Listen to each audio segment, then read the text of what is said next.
भू उपयोग क्षेत्रमा वर्गीकरण गर्ने, सङ्घ, प्रदेश र स्थानीय स्तरमा भू उपयोग योजना तर्जुमा गर्ने, भू उपयोग वर्गीकरण र योजना अनुसार भूमिको उपयोग गर्ने, भू उपयोगको आधारमा भूमि कर निर्धारण गर्ने लगायत रहेका छन्।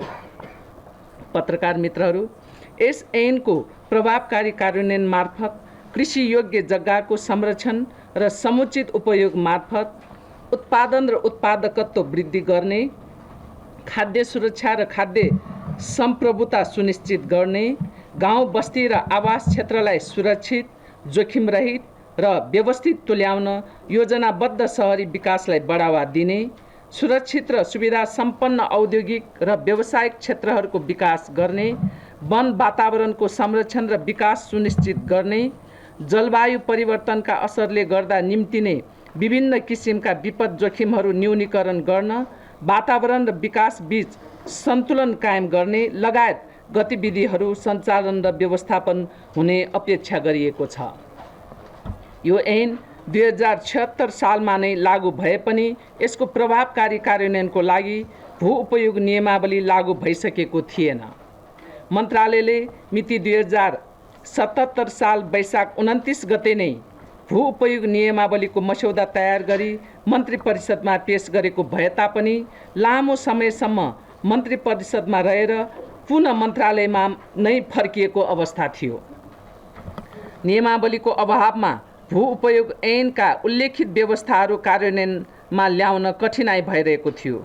यो कठिनाइको कारणले गर्दाखेरि हामीले के अवस्था भोग्यौँ भन्ने कुराहरू सायद धेरै मैले यहाँ चर्चा गर्नुपर्छ भन्ने लागेको छैन र यसको अभावमा जुन खालका समस्याहरू हामीले भोगिरहेका थियौँ त्यो समस्या समाधान हुन्छ भन्ने विश्वास चाहिँ लिएको छु।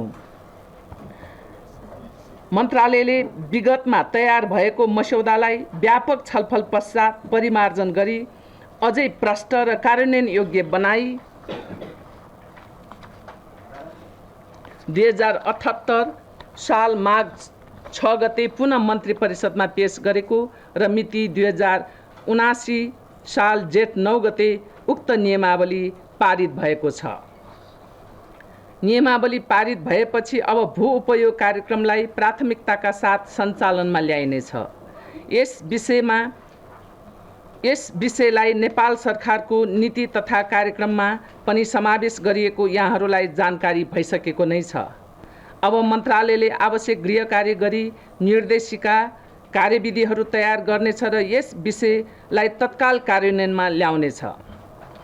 पत्रकार मित्रहरू, भू उपयोग ऐन र नियमावलीका मुख्य विशेषताहरू निम्न अनुसारले रहेका छन्।